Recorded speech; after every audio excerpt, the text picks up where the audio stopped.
Okay, so it's already 3, and I think we can start formally. And thank you everyone for joining us today for the second part of the webinar. For the second part of the webinar series in conversation with practitioners on children's right to participation during transition to family-based care. I, Kavita Magnani, National Coordinator of IACN, on behalf of IACN and Prerna team, we warmly welcome you. So before we begin our session, we would like to make a child safeguarding announcement. In adherence to our child safeguarding policy, none of the panelists will be using the real names, locations, or any other details of children while discussing case studies or anecdotes.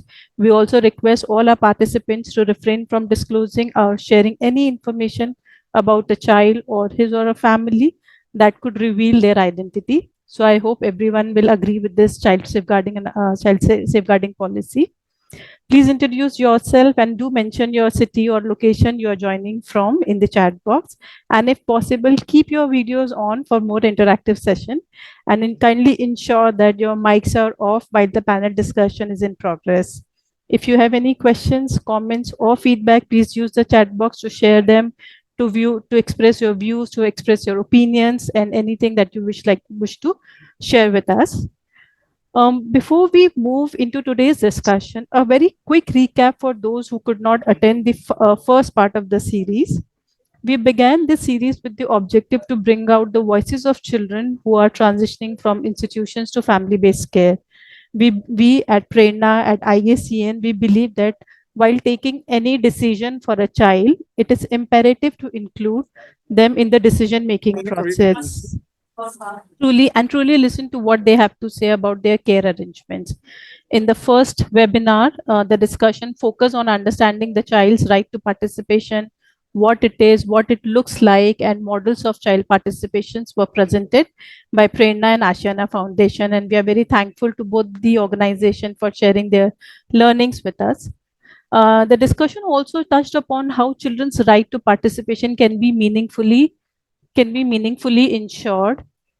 Major takeaway from the webinar was that ensuring child participation is a democratic value, and it requires a cultural shift that recognizes children's agencies, emphasizing that participation is a continued process. I would please request a participant to mute themselves so that we can have a seamless discussion today. During the first webinar, we also highlighted the importance of building resilience, confidence, and creating safe spaces for children to voice their opinions. It also addressed the legal right to participation, evolving capacities for children, and the need to train child protection professionals to understand the developmental needs of children to ensure that the child participation is not reduced to tokenism but upheld as a core value. So these were some of the highlights from the first webinar series. And if you wish to hear the whole conversation, please do visit our YouTube channel. The entire recording is available on our YouTube channel.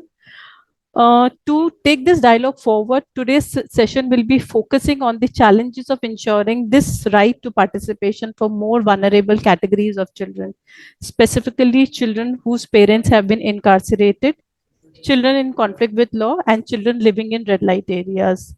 The discussion today will explore the unique challenges that these children face during transition to family-based care, particularly due to the unsafe environment, stigmatizing and unstable environment that they might have to return to if family-based care is thought for them, and how these factors impact the realization of their right to participation in this process.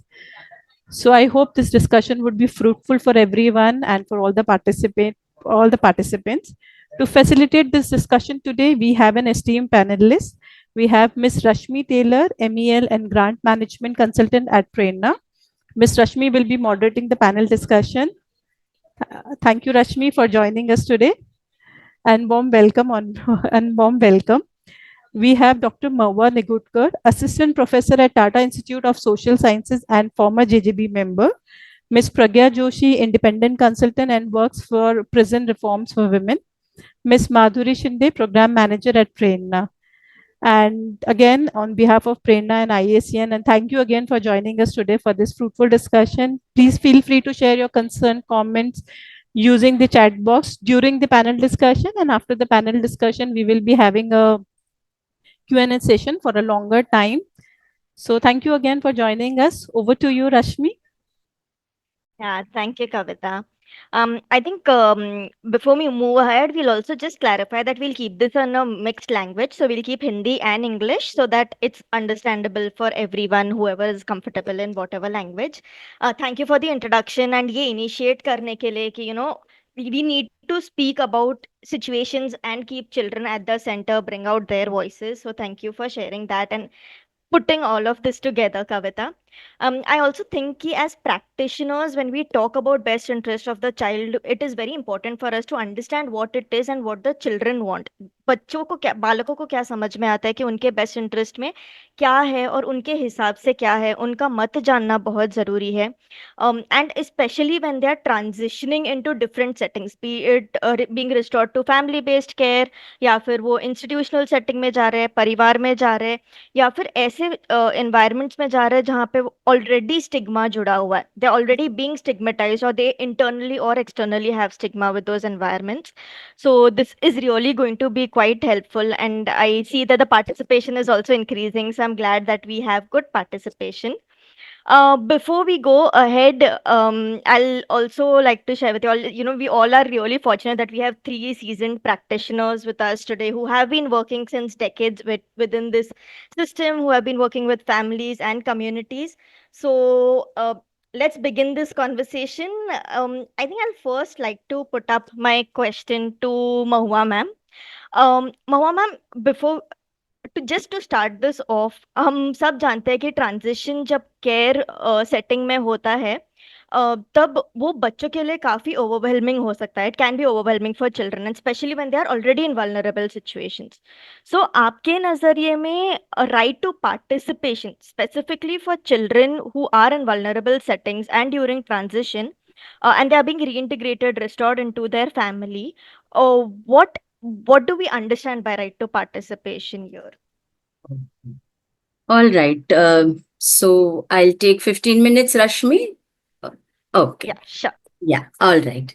So thank you very much. And thank you, Kavita, Rashmi, and ISCN. And it's really wonderful to be here on such a very important topic.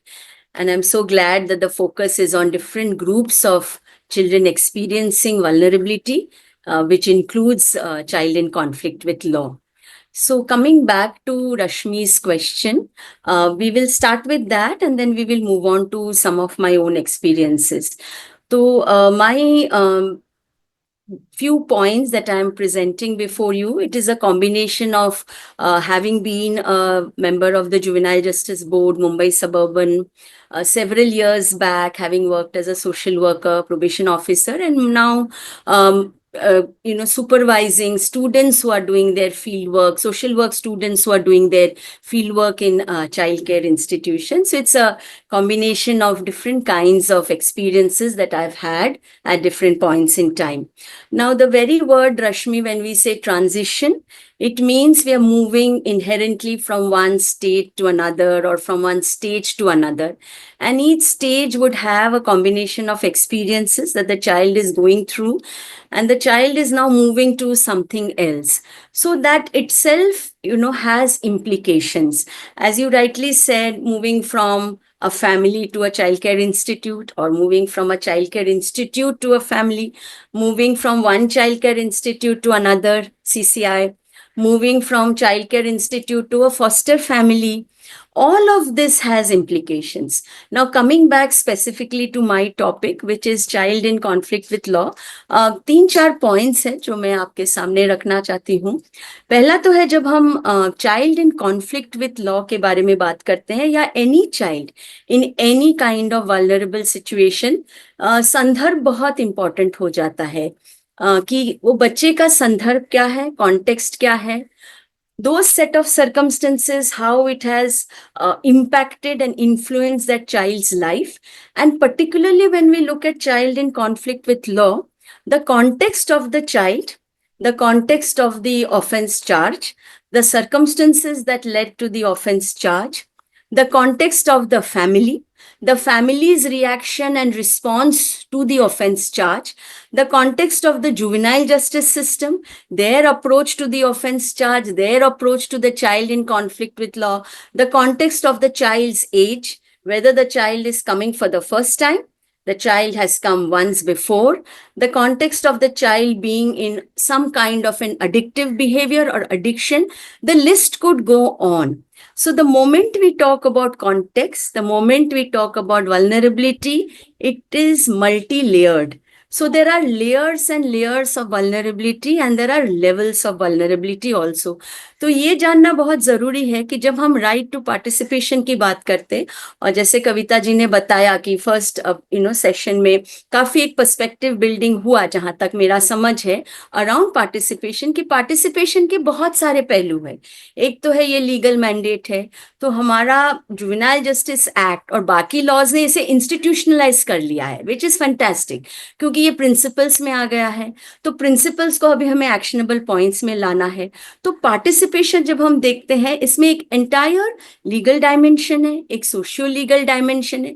जैसे ही हम बोलते हैं कि ये socio legal dimension है, तो एक प्रोसीड्यूरल कॉन्टेक्स्ट आ जाता है कि प्रोसीजर्स कैसे होना चाहिए, कि हम बच्चों को ना ही मौका दे बात करने का, but also enabling and creating that enabling environment for them to think. जैसे ही हम प्रोसीजर्स की बात करते हैं या प्रोसीड्यूरल रिक्वायरमेंट्स की बात करते हैं, वहीं प्रोसेस आ जाता है। तो ये सारी चीजें जुड़े हुए हैं, मतलब पार्टिसिपेशन को हम एक से दूसरे से अलग नहीं करके इंडिविजुअली इन अ वैक्यूम देख पाएंगे। फॉर दिस प्रेजेंटेशन मैं सिर्फ 2-3 चीजों पे फोकस करने वाली हूँ, not on all of these different dimensions that are there of participation. I am going to be focusing on process. What do we mean by participation? Participation has so many aspects to it. Enabling somebody to think, enabling somebody to speak, enabling somebody to not just experience an emotion, to be able to express it. Of course, age appropriate, of course, depending on the age and stage of the child, depending on the social context, depending on the cultural context, and so on and so forth. So my first point is, for us to enable a child to participate, there's a lot of skill building that we have to do ourselves. Kyunki procedurally, it is easy, and I am saying this very purposefully and conscious of my words. Procedurally, it is easy to convince ourselves that we are doing everything when it comes to a right to participation. We ask them 4 questions. The child answers something, the child does not answer something. Well, procedurally, we have asked all the questions, right? But the point is, what are the questions that we have asked? To give you an example, if a child has been out of the school system, let's say for 4 to 5 years, and all of the examples I am giving are drawn from my own experiences of having been a former member of the Juvenile Justice Board. So when a child, let's say a 13-year-old, a 14-year-old child comes before us, and he has been out of the school system for, let's say, 4 to 5 years, and we are asking him कि आगे क्या, आपको आगे क्या करना है, आपको आगे क्या बनना है, आप क्या सोचते हो अपने बारे में, the child may be very quiet. We may have asked the questions in the nicest possible way, but the important point is, are our questions appropriate at that point in time for the context of that particular child? So there is a lot of skill building that goes on if we have to create an enabling environment wherein children can participate. So my first point is, what are the questions do we ask? How do we prepare ourselves even before engaging into, let's say, a 5-minute conversation with the child? Many of us may not have enough time to spend with each and every child. Those of us have, well, we can then get into an in-depth kind of a conversation. Those of us who have limited time, how much have we prepared? What are the kind of questions we are going to keep in our mind when we want to engage into a conversation with the child, so that we are able to draw out from the child to the best possible extent that the child can communicate. That is my first point. Second point is, when we look at skill building, if you go on the internet, you will find there's a lot of literature around basic communication skills. 4 of the basic communication skills that all of us know, and I'm repeating it, is speaking, thinking, listening, and non-verbal. And if we have to enable children to participate, and if we have to enable children to even be able to think, okay, in an atmosphere where they feel that they have that space to think both literally and figuratively, then all of these communication skills become very, very important for us. So first, understanding the child, becoming very clear ourselves. So the clarity of thought, that's my third point, that the clarity of thought, that what is it that I want to find out from this child? What is it that I want to understand more? What are the kind of questions then I need to understand? How do I factor this child's age, cultural context, social context, and of course the offense charges also when we are talking about children in conflict with law. So all of these factors will enable me to first understand. तो पहले समझना है और फिर समझाना है, और वहीं शुरू हो जाता है पार्टिसिपेशन. तो पार्टिसिपेशन मेरे हिसाब से, going to my next point, कि ये एक बहुत इंपॉर्टेंट है, और खासकर चाइल्ड इन कॉन्फ्लिक्ट के लॉ के संदर्भ में. How convinced are we about giving children that space? How convinced are we about asking questions? And participation is not just by is not asking questions and listening to their responses. That's only the first step. Participation is that we take in those responses and we factor that into our decision making. Participation is we take in those responses, we build on those responses, and we move that conversation ahead, be it the parent, be it the child. So the first point is that what is the purpose of our communication? What is the purpose that we are hoping that at the end of this conversation we are going to arrive at? So this becomes very important, creating an enabling environment. Now going back to my JJB days, Mumbai Suburban Juvenile Justice Board started in 2007. It was the first Mumbai Suburban Juvenile Justice Board. I was among the first two social members of a newly constituted board because there were too many cases in Mumbai at that time, and it was decided one juvenile justice board, it's finding it difficult to manage so many cases across the city. So this was a new board. When we entered the board, and much has changed, not just in the suburban board, but across boards in India and Maharashtra. So please bear with me. My example is from the time when the board had just started. We started with one table, one typewriter, and two chairs, and mobilizing resources. So I did my bit, the magistrate, the Registrar General, Bombay High Court, the then superintendent of the observation home. Very important, again, point of participation, that we alone will not be able to do it. To create that enabling environment, you will require collaboration. We will require networking. We will require coordination, which is all part of the mandate of the Act and the rules and the schemes as well. It is now how do we operationalize it into actionable points. Anyway, coming back to the board. So the first thing that we organized was benches for parents to sit, for children to sit, two chairs next to me, the social work member, so that the parent, so that the child can sit. Because making the child stand in front of you does not increase or decrease the enormity of what the child may have done. But creating that enabling environment where you make the child sit, we make the parents sit, we try to find out what has gone wrong, what is to be done from here on. We have started that ambience and culture of participation, and we have moved towards taking the principle of best interest of child, right to participation, into more actionable terms. Now giving you another case illustration. There was a 10 to 12-year-old boy, very young child, do not remember his exact age now. So I was in the board over a period of 7 years. There was this young child who had come on an offense charge, and I'm not going into the details of the offense charge. He had come with 4-5 adults, all relatives, parents, well-meaning parents, who were very concerned about that child. And this child, so you can visualize, this child is in the center, a very young, small, young child of 10 to 12 years, surrounded by well-meaning adults, but who themselves didn't know what to do of the situation. So they kept telling me कि madam हमने बहुत कुछ किया, डांटा मारा, बहुत सारा समझाया. They went into a lot of details of all the harsh punishment they meted out. I do not want to discuss that because that's not the purpose of this conversation.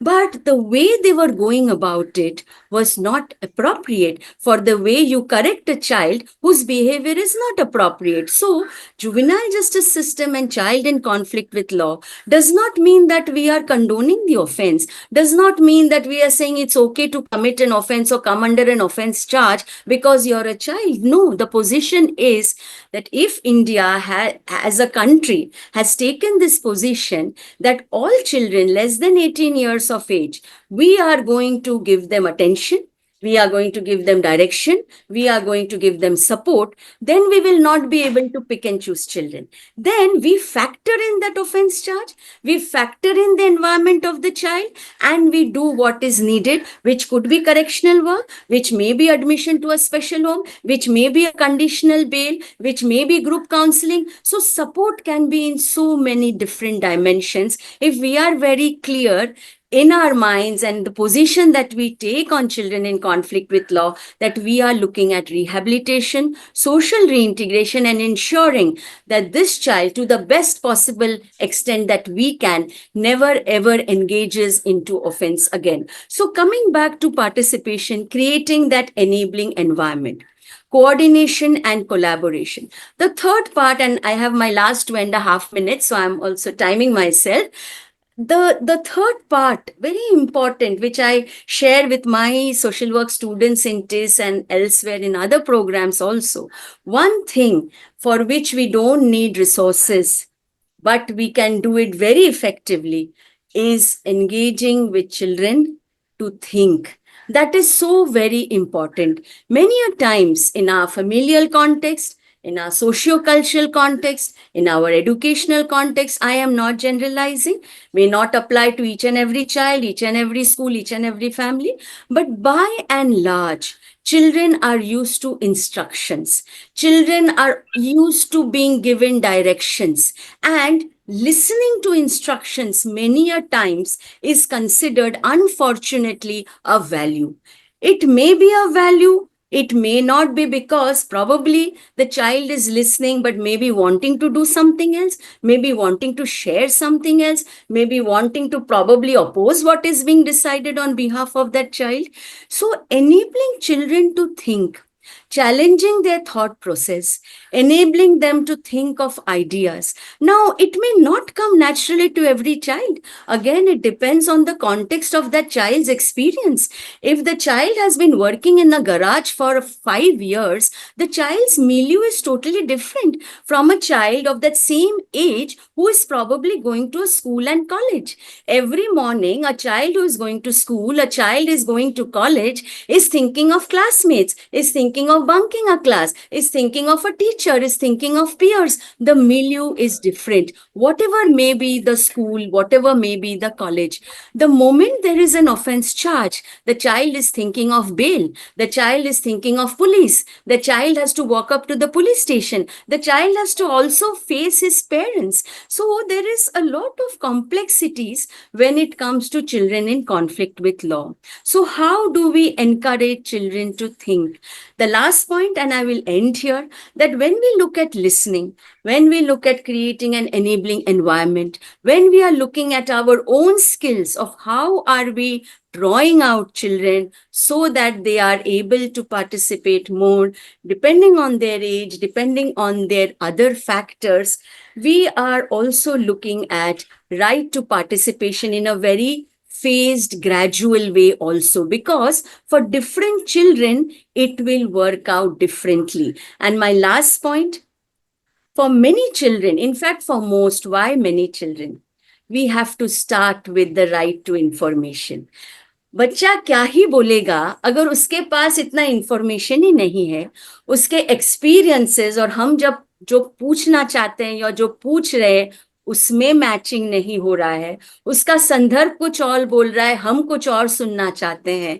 So giving children information in simple, concrete terms, asking processing questions, simple, concrete questions. Asking the question with, what did you do today? What did you do yesterday? What was your routine before you came into the home, before you came before the juvenile justice system? From the time you woke up in the morning till the time you went to bed, what has been your activities? That itself will give us a lot of clues about the child's life, the context, and we can slowly start building a dialogue around that, keeping in mind the social legal approach, keeping in mind how best do we implement the law and enabling the child wherever possible to be part of decision making processes, because ultimately we are talking about the child's life, and who is the biggest stakeholder in that child's life? The child, the family, the guardians, and everybody close to that child. So this is how, according to me, in this short time, participation is a dynamic process. It can be gradual for some, it can be phased for some, but our preparation is most critical. Thank you so much, Rashmi. Thanks a lot. Thank you ma'am. I think this was really helpful ये समझने के लिए कि कैसे systems में हमें भी काम करना है, right from building understanding the context of the child, के बच्चा कहाँ से आ रहा है, क्या ऑफेंस चार्ज किया है और क्यों हुआ है, वो कैसे इस सिचुएशन तक आए हैं, फैमिली का क्या सिचुएशन रहा है। जो आपने वल्नरेबिलिटी की बात की, वो अलग अलग लेयर्स में रहता है एंड हमें वो सारे लेयर्स समझने हैं। it can also start with building skills, our own skills, right from building our right from communication skills, maybe psychosocial support, understanding what the child is. I think one important point also जो आप लाए कि हमें objective रहना है हमारे काम में, कि ये हम बच्चे को ये करना चाहते हैं, ये रिसोर्सेज दे सकते हैं एंड इनके साथ हमें कोलैबोरेट करना भी जरूरी है। कौन से वो अलग स्टेक होल्डर्स हैं जिनके साथ हम कोलैबोरेट कर सकते हैं। That was an important point that I felt we could bring out and I hope कि बाकी सबको भी इससे वो समझ मिली होगी। दूसरा एक लास्ट चीज जो आपने काफी अच्छे से बोला कि हमें अपने काम में बालकों की मदद करनी है इस नए सिस्टम को नेविगेट करने के लिए। जब वो घर पे है तब उनके माइंड में हजार चीजें चल रही है, बट जब वो यहाँ पे आ रहे हैं अभी, इट इज मोर ऑन कि आज क्या हो रहा है मेरे साथ, आज मुझे किसके सामने स्टेटमेंट देना है या किसके सामने बात करना है, what is this person going to ask me, what wrong did I did, how what is going to happen with me, bail कब मिलेगा, बेल पे क्या कंडीशंस होंगे, मम्मी पापा क्या बोलेंगे, आजू बाजू वाले लोग क्या बोलेंगे, मैं वापस स्कूल में कैसे जाऊंगा। एंड हमें उनकी मदद करनी है कि वो इस नई दुनिया को अपनाए अभी जो चेंज होने क्या वाला हुआ है।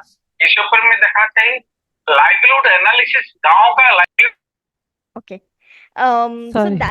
that has to happen in an important and phased manner. I think one thing to summarize all of this in one sentence would be that with child participation, we need to understand what the child is going through and help the child also through that entire process. And this support, it can either make the child's rehabilitation more easier or break the child and suppress their voices. So that is why it is very important for us also to understand this entire setting. Mohsin जी, अगर आपका कुछ सवाल है आप अभी chat पे डाल सकते हैं। एक बार सारे स्पीकर्स बोल देते हैं तो हम लोग क्वेश्चन एंड आंसर्स पे भी आ जाएंगे। Sure. चलेगा ना? Thank you. अभी हम अपने नेक्स्ट स्पीकर प्रज्ञा जी के पास जाएंगे ये जानने के लिए कि इन्होंने भी काफी सेंसिटिव एंड बहुत इनविजिबल स्पेस में काम किया है। When she talks about women who have been incarcerated and their children who are living with them, so she has been working with this section quite a bit. So your work has actually brought you face to face, Pradnya ji, with this emotional and practical challenges that children face, specially ये transition वाले phase में। यहाँ पे जब हम transition की बात करते हैं, it can be a child is transitioning from the prison with his mother to another child care institution और टू देयर होम और to a kins and their family, extended family. So यहाँ पे आपका जो काम हुआ है, जहाँ पे या तो एक पेरेंट का इनकार्सरेशन हुआ या तो दोनों पेरेंट्स का इनकार्सरेशन हुआ है, तो आपके एक्सपीरियंस में क्या चैलेंजेस होते हैं जो ये बच्चे मेजरली फेस करते हैं ट्रांजिशन के वक्त में, जब वो या तो प्रिजन से इंस्टीट्यूशन में जा रहे हैं या फैमिली बेस्ड केयर या अलग अलग फैमिलीज या अलग अलग इंस्टीट्यूशंस में भी हम कई बार देखते हैं कि एक इंस्टीट्यूशन में गए, वहां नहीं एडजस्ट कर पाए, फिर दूसरे इंस्टीट्यूशन में जा रहे। यहाँ पे आपको क्या लगता है कि आपके क्या चैलेंजेस रहे हैं majorly for these children? And दूसरा, how do care givers and extended families respond to this situation?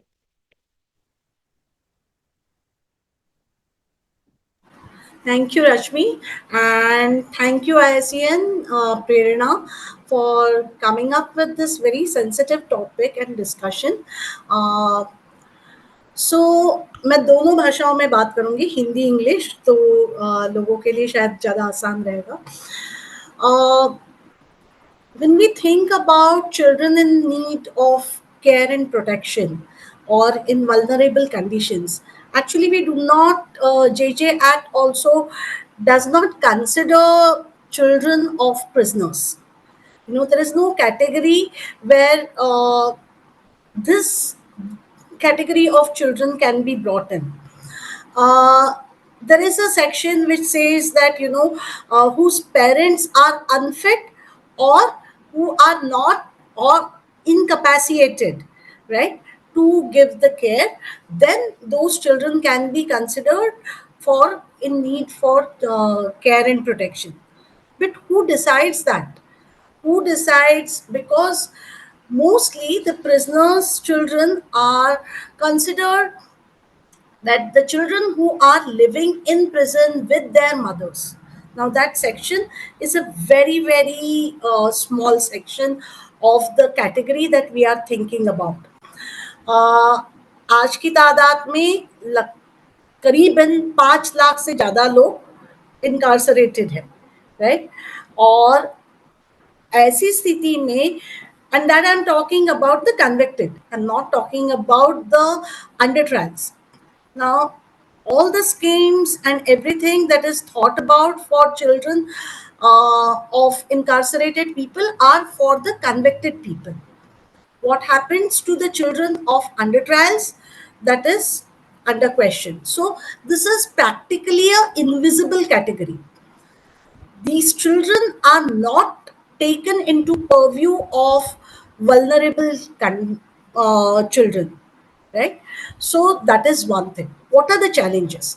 As soon as the parent, any one parent or both the parents are incarcerated, then they have a trouble right from getting a shelter, meeting their both ends meet, continuing the school education, everything.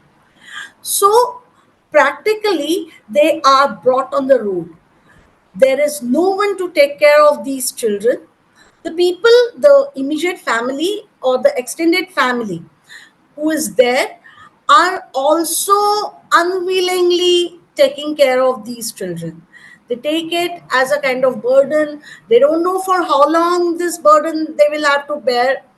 So, in many cases, what happens is that these children undergo a lot of exploitation under these circumstances with the extended family members also. We have taken care of such people where, you know,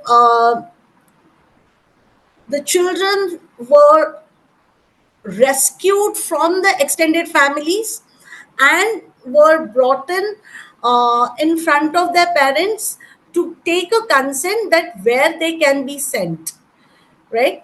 Because we do not have any kind of a procedure where there is a legal guardianship which has been given to the caregivers, so that they are brought in terms of accountability. Their accountability is there, whether they are taking care of the children or they are themselves creating vulnerable conditions for these children.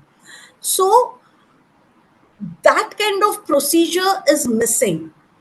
In many cases, when these children are, now the transition starts for these children, even if the local, that is जिस घर में वो रह रहा है वो भले ही ना बदले, लेकिन उनके लिए ट्रांजिशन इस तरीके से चालू हो जाता है that one of the parents or both the parents are away from them. So the emotional detachment is there. There is no communication with caregivers many a times. So what Mahuaji was saying, that how do we talk to these children? How do we ensure their participation? What their requirements are? What their conditions that they are facing? That really is a very tricky kind of a thing to deal with. Second, this thing is that now to talk about children who are living in the prison.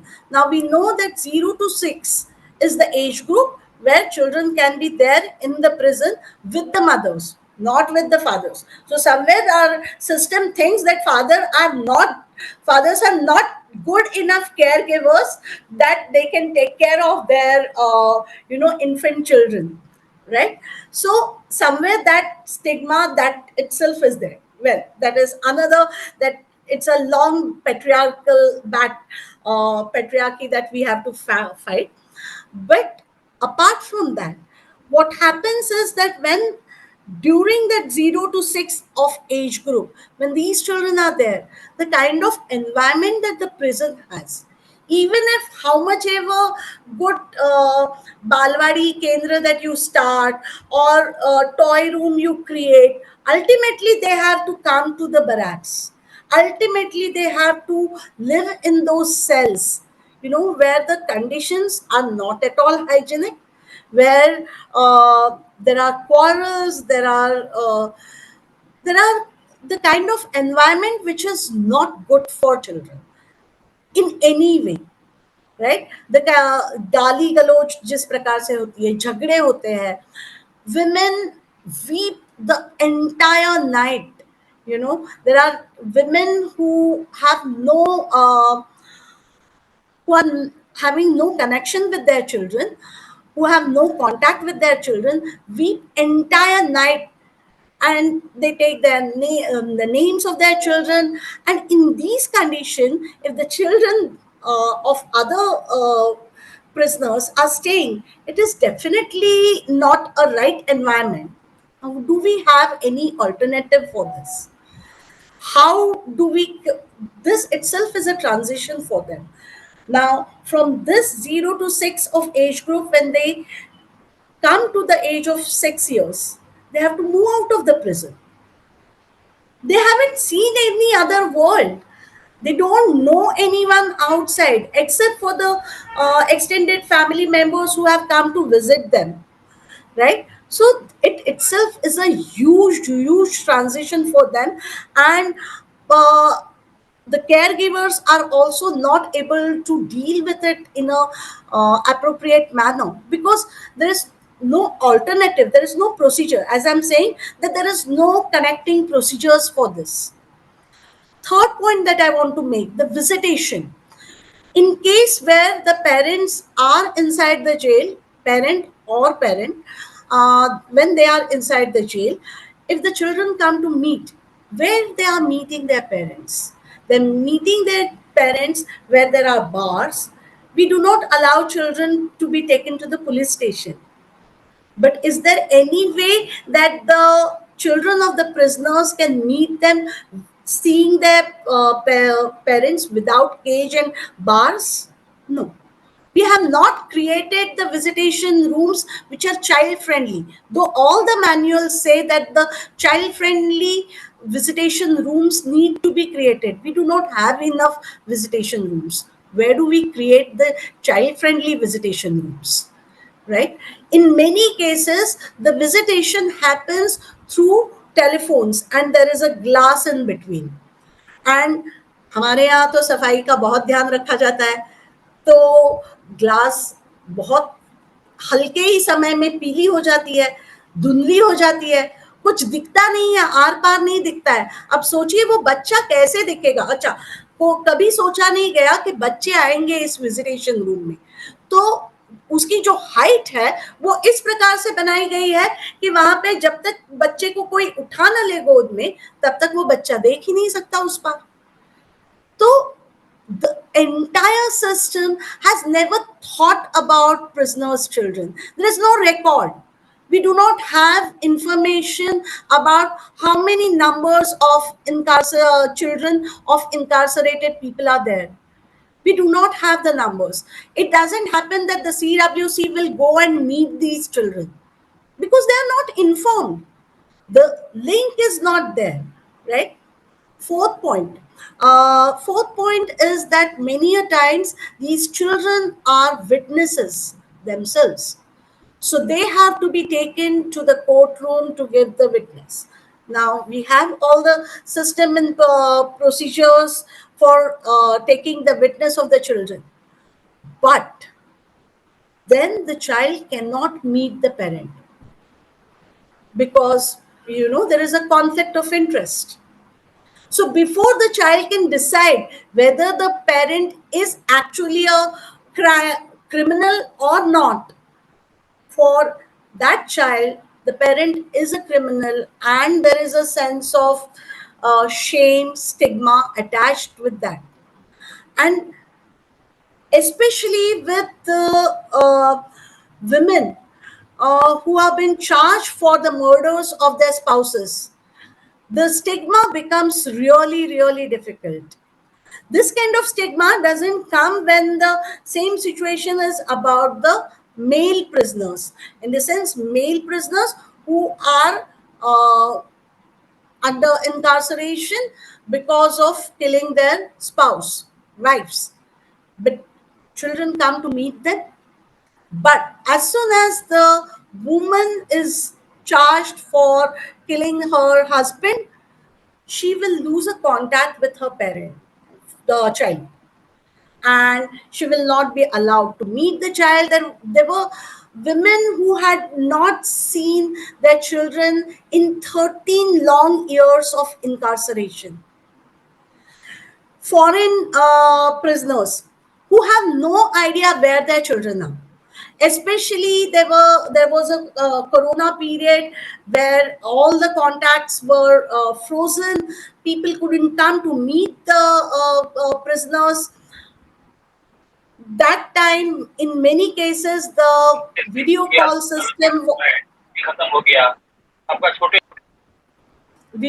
system had not started by then.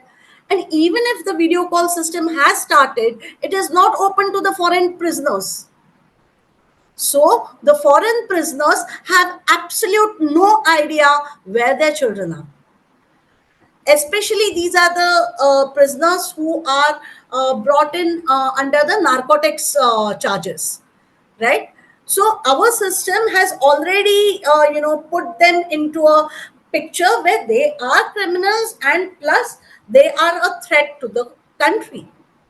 So their country is not going to accept that they are our citizens. Our country is not going to leave them and make any effort to put them in contact with their children. So what transition are we talking about? How do we get them connected with their family? There was a case where both the parents were in jail, and apparently the man had got bail, and the woman did not get bailed out. When man got the bail, he remarried, okay, and had another child with that marriage. With the first marriage he had two children, and with the second marriage one child. Now all the three children were left with the second wife when he was convicted.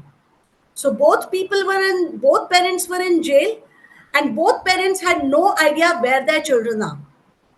First two children are. And when the CWC was contacted, CWC went and looked at the children, and then it was decided that they need to be brought into the institutional care because the second mother was ill-treating the first two children. So the transition is a very multi-layered kind of a thing when we think about the children of incarcerated people. They do not have documents. There was a case where Palanhar Yojana Palanhar Yojana scheme is a scheme which offers monthly stipend to the children who need care and protection. Now, this scheme was extended to the children of prisoners where both the parents are incarcerated and convicted. Not just incarcerated, convicted. Now, conviction itself takes 8 to 9 years when it comes to murder cases. What happens during those 8 to 10 years? What happens to them? In one case, three girls were early married. They had to leave their residential schools, and they were early married because there was no one to take care of them. The mother was not in capacity to take care of these children. They had no documents where they could have got the benefit of Palanhar scheme. Now, Palanhar scheme, in this case, the earlier case that I was saying, both the parents were in jail, and uh, this woman's first husband, who had died earlier, and this was a Natra in which she had two other children. Now, the first child had to be brought in on the ration card. His name had to be brought in the ration card before he could take the benefits of Palanhar scheme. Now, who makes the document? Only a 70-year-old grandmother with whom these three children were living. She was illiterate. She could not understand the language. She could not understand the documentation process. So, in this respect, the caregiver understanding the situation of incarcerated people's children is a very, very sensitive matter.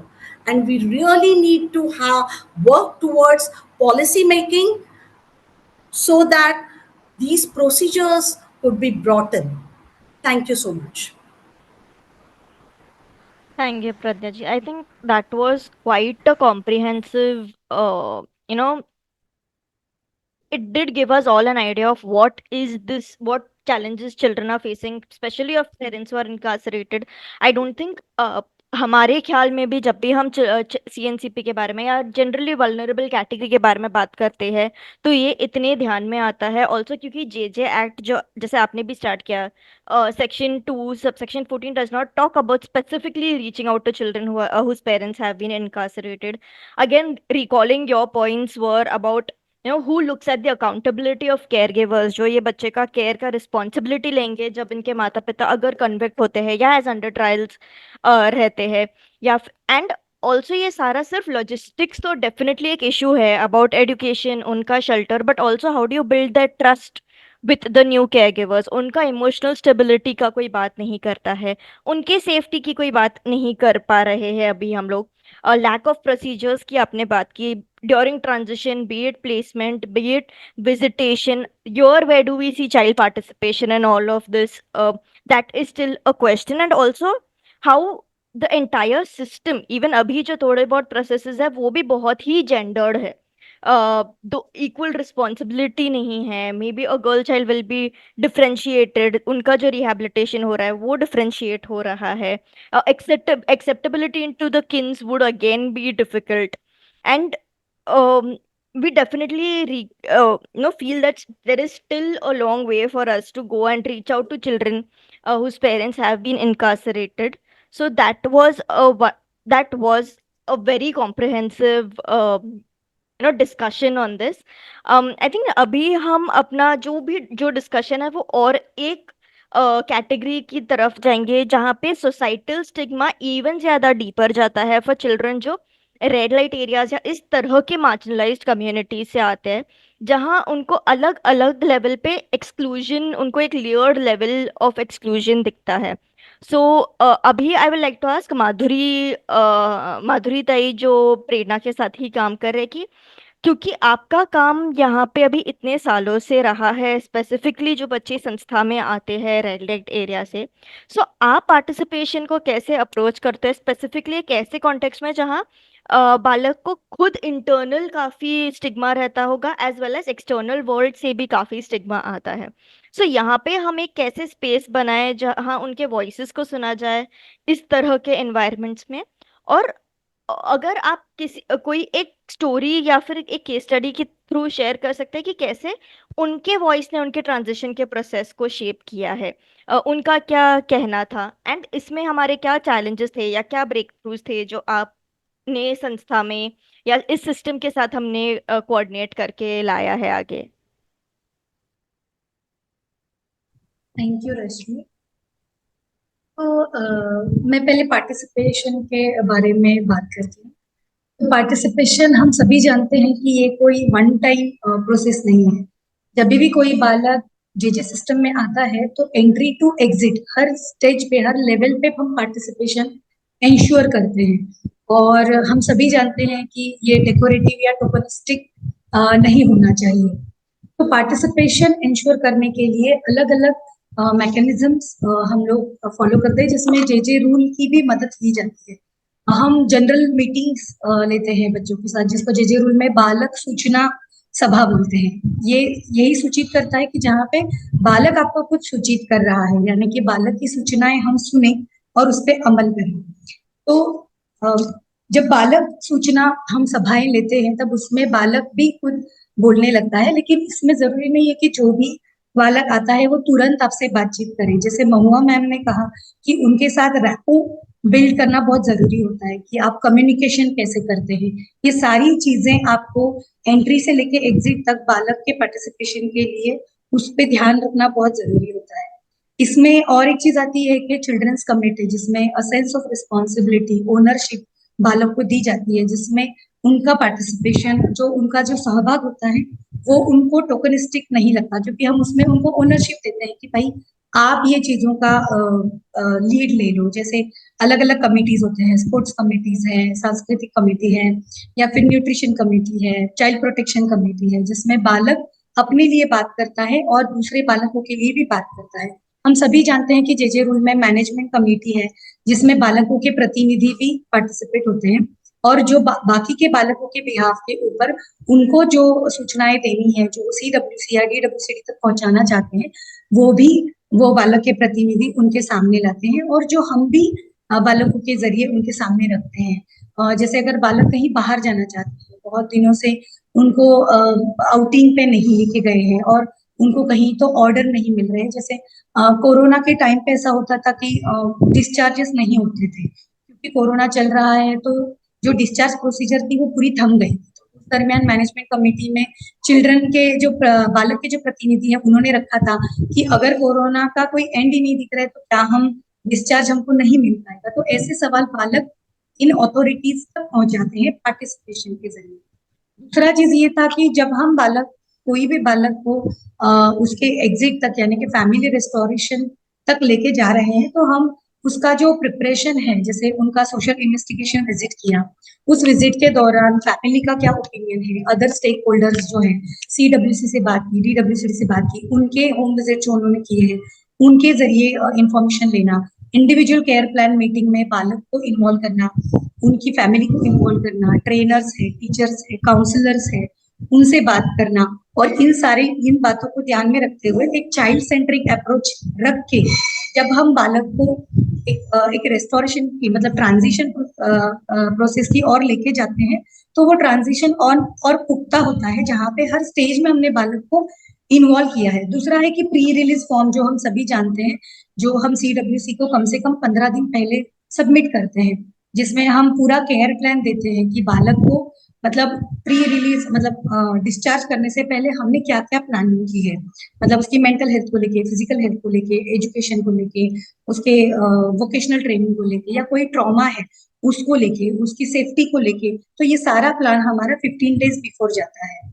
इसके अलावा बालक का जो preparation है इसके लिए, जिस जहाँ पे हम उनको ये सिखाते हैं लीगल बाउंड्रीज क्या है, उनके राइट्स क्या है, उनको सेफ्टी प्रोटोकॉल्स बताते हैं, वो जहाँ पे भी उनको रिस्टोर किया जा रहा है उसके हिसाब से लाइफ स्किल्स एजुकेशन सेशन देना, इंडिपेंडेंट लिविंग स्किल्स के बारे में बात करना, इमरजेंसी हेल्पलाइन के बारे में बात करना, और उसके यूसेजेस कैसे हैं उसका ट्रेनिंग देना। इन सब में बालक को इन्वॉल्व करके हम बालक को एक मौका देते हैं हर चीज में, जहाँ पे वो खुद भी अपने लिए बात कर सके। अभी जो आपने इंटरनलाइज और एक्सटर्नलाइज जो स्टिग्मा के बारे में हमने बात की, उसमें मुझे लगता है कि case management meetings, staff training, ये बहुत रोल प्ले करते हैं कि स्टाफ बिहेवियर चेकलिस्ट के भी हमारे सेशंस होते हैं, जहाँ पे हम प्रिंसिपल्स ऑफ जो केस वर्क है, जैसे एक्सेप्ट करो जो भी बालक कौन से भी बैकग्राउंड से है, चाहे वो रेड लाइट से हो, कोई भी, अब चाइल्ड इज चाइल्ड हम कहते हैं कि उनके साथ एक इक्वालिटी का अप्रोच रहता है हमारा बिहेवियर का, जिसमें हम कॉन्फिडेंशियलिटी, मतलब जितने भी स्टेक होल्डर्स है, जैसे CWC हुए, सोशल वर्कर्स हुए या DWCD, उनके परे उनका बैकग्राउंड किसी को पता ना चले, उसका केयर लेना, एक्सेप्ट करो उनका बैकग्राउंड, और उनके जब मदर्स मीटिंग होते हैं तो बाकी के बालकों के मदर में और उनकी मदर में कोई भी डिफरेंस नहीं लगना चाहिए आपके बिहेवियर में। उतनी ही डिग्निटी के साथ आप उनकी मदर्स के साथ भी जब आप पेश आते हो, तब बालक को नहीं लगता है कि मैं कुछ अलग बैकग्राउंड से हूँ। तो जब आप धीरे धीरे ये एहसास दिलाते हो बालक को कि आप अब कुछ अलग बैकग्राउंड से नहीं हो, आप सेफ बैकग्राउंड से हो, तो ये चीजें काम करने लगती है। साथ ही में अदर स्टेक होल्डर्स को अवेयरनेस करना, जैसे हम स्कूल में भी ट्रेनिंग्स लेते थे कि अगर हमारे बच्चे मतलब किसी भी बैकग्राउंड से और आपके स्कूल में आते हैं, तो संस्था की लड़कियां कह के उनको पुकारना, या फिर वो लड़कियां जो सिंगल मदर है वो आ जाओ, तो इस तरीके के लेबलिंग ना करें और इस तरीके के बातें वो ना करें। तो इस तरीके से हम एक हद तक उनका स्टिग्मा रिड्यूस करने की कोशिश करते हैं।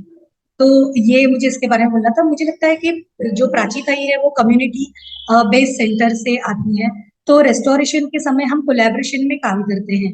तो मुझे लगता है कि एक उदाहरण वो दे सकते हैं जो केस उन्होंने हैंडल किया है जब हम काम करते हैं। थैंक यू माधुरी ताई।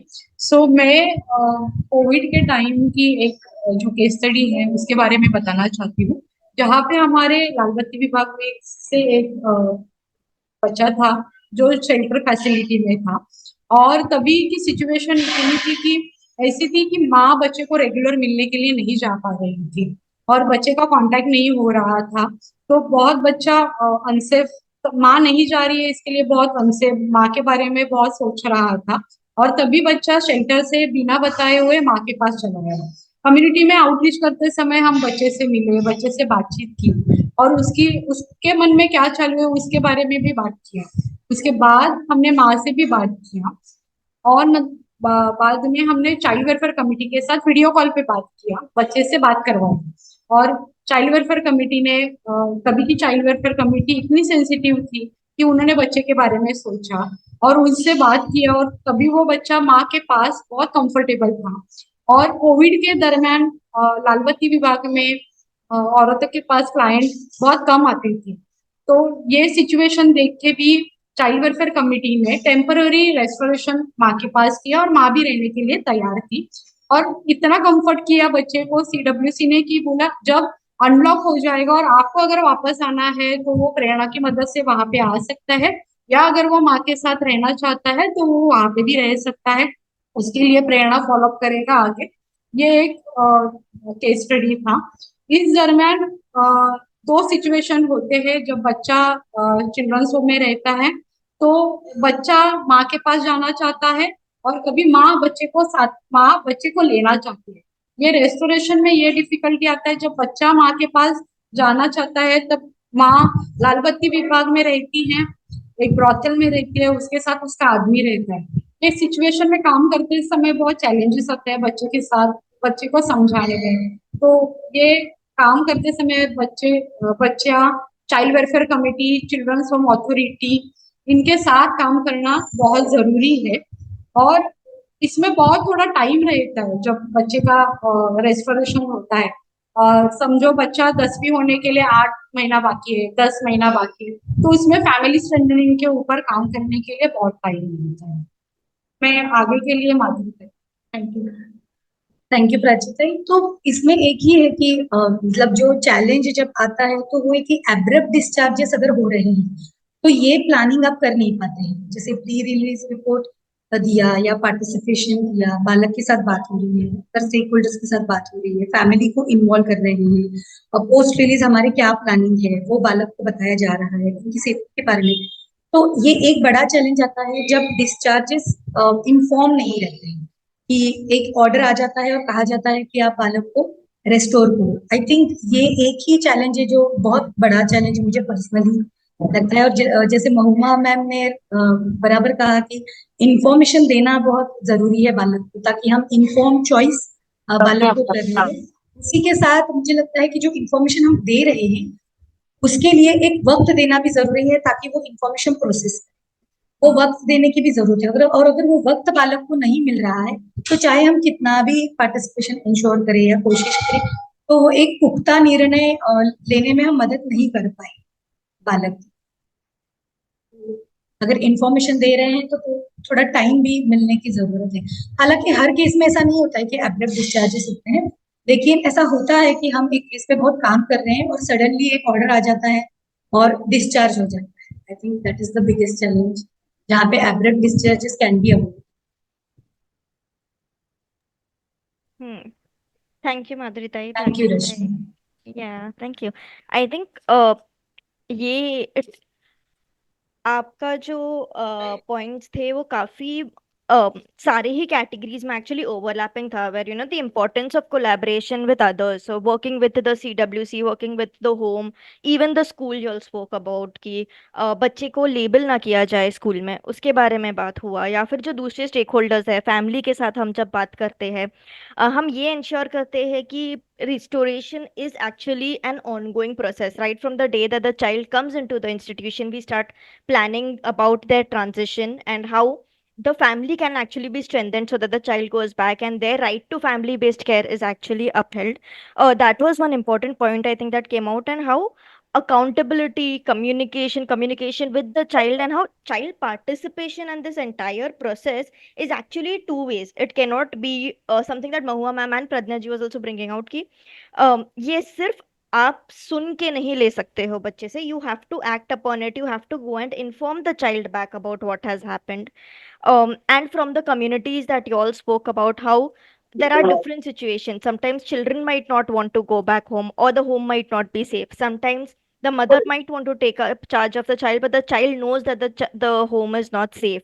How do we work on those? All of these were quite helpful, and I think at the heart of everything was working together, collaboration, working with the child, informing the child. Again accountability रहा था, उनको information देना, टोकनिस्टिक approach ना रहे हमारे participation में. Just before we close, I think I just have one question to all of the panelists out here, and then we can open the dice for other questions also. कि अगर एक piece of advice आपको practitioners को देना था in different settings, in their own settings, who are working on transitions into family based care, what would that be with regards to when listening to children and in their own capacity? And if you all would want to add about, what are the principles or any frameworks that we require or we need to keep in mind? Anyone can take this up. Madhurita, Prachita, Mahua ma'am, Pradnya ji. I think it would be better if everyone can just give one minute for this question. That would be better. Okay, I will start. First and foremost, we need to map. There has to be a mapping of children of incarcerated people. There is a form which gets filled when every person enters as a prisoner. Okay, where you need to mention how many children, in what state they are, who will be taking care of them, and if they require, if the parent thinks that they require to be put in contact with the institutional care. If the caregiver is there, then that caregiver needs to be accountable, so that there has to be a judicial process where the legal guardianship is all. That person will have to take under oath that that person will take care of the child. And one principle is the informed consent of the child. Informed consent, and as Madhuri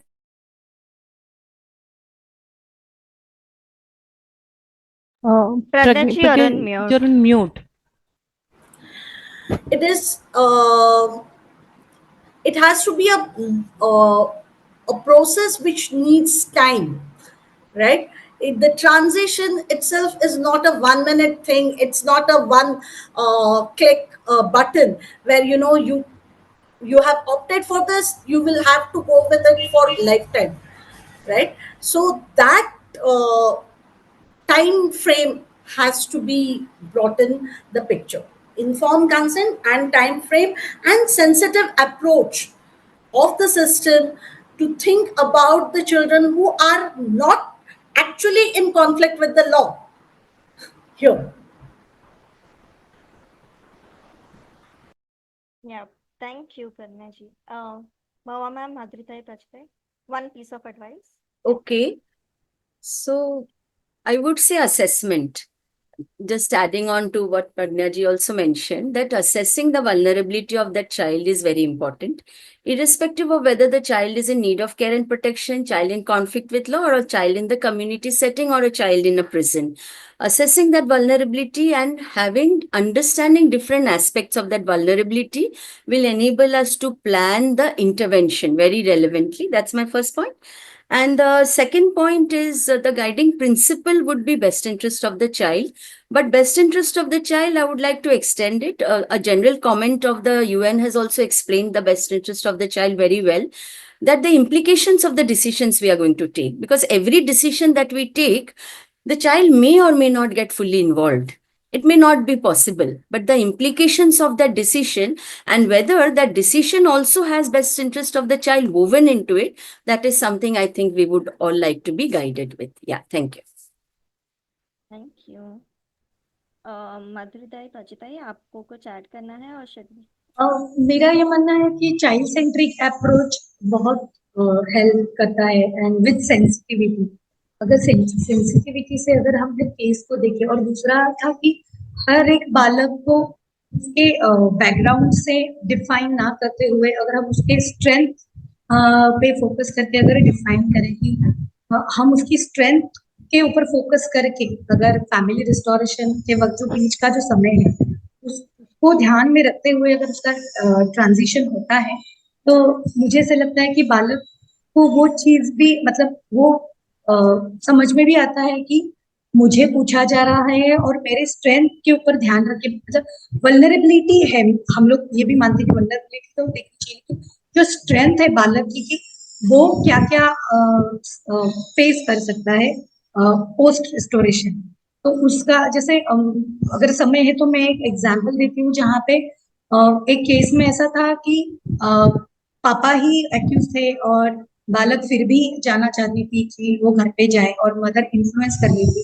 ऐसी situation में भी बालक को जाना ही था, तो बहुत vulnerable situation थी. लेकिन उसमें भी सिर्फ जो चैलेंजेस आए कि माँ को लाइवलीहुड स्किल्स नहीं थे, तो इसके लिए माँ इन्फ्लुएंस कर रही थी बालक को कि वो केस वापस ले ले या हॉस्टाइल हो जाए उस तरीके से. तो इसमें हम लोग ने वो देखा कि बालक अगर चाहती है कि उसको जाना है, तो फिर उसमें हम क्या क्या कर सकते हैं. तो बालक का जो मत था उसको सेंटर में रख के हमने इस केस को आगे लिया था, जहाँ पे मदर को लाइवलीहुड स्किल्स के ऑप्शन दे के फिर CWC ने कुछ बॉन्ड लिखवा के लिया था मदर से कि पापा के साथ कोई कांटेक्ट नहीं आना चाहिए इस तरीके से. और बाद में पोस्ट रिस्टोरेशन काफी मतलब फॉलो विजिट्स के बाद बहुत हम लोगों को दिखा कि बालक काफी अच्छा कर रही है और अभी she is young adult and college pursue कर रही है, वोकेशनल ट्रेनिंग भी ले रही है. कहीं तो अगर स्ट्रेंथ्स पे अगर हम फोकस करें बालक के, तो और आगे हमको रिजल्ट दिख सकते हैं. जी.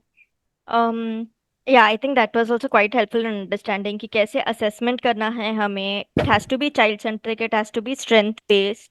I think we can just open up the dais now for Pratna ji. You want to say something? If I can add one more thing, Yeah. the contact with the biological parent cannot be cut off, because in most cases what happens is that, especially with the women, they are so stigmatized that the families do not allow their children to meet their mother. So somewhere we need to have that kind of a thing, that the consent of the biological parent also needs to be brought in somewhere when we are talking about the best interest of the child also, especially when it comes to the mothers. I think in all these situations, best interest of the child, and also that is when we talk about family strengthening and ensuring that the biological family also is strengthened when we are going through these processes. Mohsin, you had a question. You had raised your hand in the middle. आप अभी पूछना चाहते हैं वो? Yes, good evening all of you. Ma'am, मेरा एक question था कि जब हम बात करते हैं ट्रांजिशंस की बात कर रहे हैं विद द सीसीआईएल बच्चा और सीसीआई बच्चा, तो सीसीआईएल बच्चों के साथ जब हम ट्रांजिशन की बात करते हैं तो क्या जो हीनियस क्राइम वाले बच्चे होते हैं उनके ट्रांजिशन में हमें कैसे चैलेंजेस आते हैं? क्योंकि हम देखते हैं जब उनको एज अ पनिशमेंट नहीं बोल सकते, एज अ उनको कि उनको कुछ गलती थी इसलिए हम उनको कुछ वर्क प्लेस पे हम उनको काम के लिए लगा देते कि वहां पे वो काम करके अर्निंग करना चालू करे। तो कैसे हम ट्रांजेक्शन को देख पाते हैं मैम जब एक हीनियस क्राइम वाले बच्चों के साथ हम काम कर रहे हैं? I think if Mawa ma'am can respond to this question. Yes yes. Yes, so thank you, it's a very important question. तो जब हम असेसमेंट की बात करते हैं, offence charge becomes one of the many factors. तो जो बच्चे आ रहे हैं हीनस ऑफेंस चार्जेस में, you will have to look at that offense charge in conjunction with the child, his capacity, education, vocational training, behavioral counseling if required, group meetings, group counseling if required. अगर आप बोलते हो कि उसे एक job में देना है तो किस तरह का प्रेपरेशन हुआ वो बच्चे के साथ, प्री प्लेसमेंट किस तरह का प्रेपरेशन हुआ, अगर वो बच्चा बेल में गया तो क्या बेल में कंडीशंस डाले गए थे, not so much in a punitive way but in terms of monitoring the child's progress. तो मेरे हिसाब से जब हम ऑफेंस चार्ज देखते हैं तो उसे आइसोलेटेड ना देखें, age of the child, the offence charge. To extend the point a bit further, जब बच्चा आपके सामने आता है, those of us who are working on children's cases, ये भी देखना बहुत जरूरी है पुलिस के जो एप्लीकेशंस है, was the child alone or was the child with friends, उनके एज ग्रुप क्या था। अगर ये ग्रुप ऑफेंस है तो was an adult involved or were it only children, were two children involved, what was the dynamics between them? Why I'm telling you all of these things become very very important when we are planning for rehabilitation or the next step क्या होनी चाहिए। When I was on the JJB, we were working with the JJ Act 2000, तो तभी भी the offense charges were not categorized the way 2015 Act has categorized it, but that didn't mean कि जो बच्चे serious offense charges में आ रहे हैं, they were not being looked at seriously. It is just that when you're doing the assessment you have to look at many other factors, और वो बच्चे का preparation किस तरह से हुआ है when the child is going back into the community. So that background work is what is actually crucial if we are looking at effective social reintegration. So I hope I have been able to answer your question. Thank you ma'am, thank you so much. Thank you so ma'am, much. एक और चीज था ma'am, miss Joshi ma'am ने जैसे अभी बोल रहे थे कि बायोलॉजिकल पेरेंट्स के साथ हमें कनेक्शन नहीं तोड़ना चाहिए, सीसीआई के बच्चों के साथ जब आप काम करते हैं तो बायोलॉजिकल पेरेंट्स से उनका कांटेक्ट नहीं तोड़ना चाहिए। मतलब हम सम केसेस हम देखते हैं कि जहाँ पर चाइल्ड मैरिज के केस हो गए या चाइल्ड लेबर के केसेस हो गए, वहां पे बायोलॉजिकल पेरेंट्स बहुत जल्दी उन बच्चों को हॉस्टाइल करने के चांसेस 90% हो जाते हैं, क्योंकि कहीं ना कहीं वो सोसाइटी के उसमें प्रेशर में रहता है। तो as per the best of interest जो हमारा कहता है सेक्शन 2, तो उसके हिसाब से तो बच्चे तो चाह रहा है कि माँ से मिलना है या पापा से मिलना है या फूफा से मिलना है, मगर क्या उस टाइम हमें उस चीज को देखना चाहिए? सेम एज जब हम सेक्सुअल अब्यूज की भी बात करते हैं या फिर ऐसे केसेस भी हमने देखे जहाँ पर पापा ने मम्मी को जला दिया और फिर उसके बाद बच्ची जो है सीसीआई आ गई, और सीसीआई में जब सीडब्ल्यूसी उसकी काउंसलिंग कर रही है तब हम देख रहे हैं as per best of style की बच्ची के पिता है तो बच्चे को पिता के पास जाना चाहिए, मगर हमारा जो एसआई रिपोर्ट कह रहा है कि उसको नहीं जाना चाहिए। मगर हम वहाँ बच्ची की हम देख रहे हैं कि बच्ची का पेज ज्यादा है, बच्ची बोल रही है कि हमको जाना चाहिए, 2-3 मंथ्स हो गए। तो ऐसे टाइम में फिर भेज दो और फिर वही इंसिडेंट्स बच्ची के साथ भी हो जाए कि बच्ची को पापा ने जला दिया है, तो फिर क्या उस टाइम हमें बेस्ट ऑफ इंटरेस्ट को इतना मायने देना चाहिए? मोहसिन, बिल्कुल मैंने बहुत कैटेगोरिकली बोला कि when I was talking about it, तो मैं बिल्कुल जो प्रिजनर्स के बच्चे हैं उनके संदर्भ में बात कर रही थी, और मैंने खास तौर पे कहा महिलाओं के लिए, उन महिलाओं Yes, के लिए जिनके ऊपर उनके पतियों को मारने का चार्ज है, उनके बच्चों के संदर्भ में मैं खास तौर पे ये बात कर रही थी, क्योंकि कई बार ये महिलाएं खुद हिंसा का शिकार हुई होती है, और उसके absolutely. तहत कैसे मतलब वो मारा गया, नहीं मारा गया, सुइसाइड्स होते हैं, बहुत तरह की चीजें होती है। तो किसी भी तौर पे वो महिला के लिए एकमात्र जो होप होती है वो होती है उसका बच्चा। तो ऐसे समय में किसी तरीके से अगर ये रखा जाए कि जहां पर बायोलॉजिकल पेरेंट को कंसेंट, मतलब इन्फॉर्म तो रखे, एक कॉन्टैक्ट में, Yes, एक ma'am. लूपहोल में तो बिल्कुल रखे बिल्कुल आप। तो बिल्कुल बिल्कुल ये सेक्सुअल अब्यूज के संदर्भ में, हेट क्राइम्स के संदर्भ में, बिल्कुल मैं ये खुद मानती हूँ कि जरूरी नहीं है कि पेरेंट्स ही बच्चे का बेस्ट इंटरेस्ट सोचते हैं, बिल्कुल मैं ये नहीं मानती। Thank you ma'am, Okay, thank you thank so you, Pragya ji. Thank you, Mohsin, for your questions. I mean, we have opened the floor for the questions, and we saw there were two more questions at the chat box. So, Anu had also raised a Kavita question. जी Would you? Just एक 1 second, I am so Sure. Sorry. हाँ, I think Mohsin का एक और हिस पहलू था उनके question का कि Hmm. Not about CCL but जो बच्चे as CNCP they might go into child care institutions, वहां पे अगर चाइल्ड मैरिज है, पेरेंट्स ने ही बच्चों को वल्नरेबल सिचुएशन में डाला है, तो तब हम कैसे उनके साथ काम करते हैं? Should they be allowed to mate, should they not be allowed to mate? So I just take this up with one small example. So Mohsin ji, हमने क्योंकि हम लोग जब काम करते हैं it's mostly with victims of sexual violence और victims who have been of trafficking, यहाँ पे भी वो स्टैंड करता है कि आपको कॉन्टेक्स्ट भी देखना है। जैसे आप देखेंगे बहुत ट्राइबल कम्युनिटीज में child marriage is a part of their living ना, they might not be aware about the act, they वो मिस इन्फॉर्मेशन की वजह से हुआ होगा। हम ये नहीं बोल रहे कि सारे केसेस में ये होगा, बट ये भी पॉसिबिलिटी है। बिल्कुल तो वो कॉन्टेक्चुअली लेना भी बहुत जरूरी है कि वो क्यों हुआ है, क्या हुआ है exactly, who were involved. And we had cases जहाँ पे parents have been involved in trafficking, but still we have the and with the CWC, क्योंकि CWC ने भी वो सेंसिटिविटी था और उन्होंने देखा कि बच्चा और रीट्रॉमेटाइज हो रहा है पेरेंट्स से अलग होके, तो अंडर सुपरविजन उनको वो कॉन्वर्सेशन करने दिया गया। पेरेंट्स को ब्रीफ किया गया कि आप केस के बारे में कुछ बात नहीं कर सकते हो, आपको सिर्फ बच्चे के देखभाल के बारे में बात करना है, आप उनको इन्फ्लुएंस नहीं कर सकते हो। और वहीं पे बच्चे को भी बोला गया था कि this is the situation, this is still okay under process, the case is going on, but yes, but ये अभी क्योंकि आपका राइट है पेरेंट्स से बात करना ना, हम किसी भी प्रोसेस बिल्कुल में बच्चे बिल्कुल का राइट को वायलेट नहीं करेंगे। बिल्कुल या I think Preeti also had to share something and Vijay Goel had raised his hand. Yeah. और मोहसिन के सवाल को भी मुझे जवाब देना था।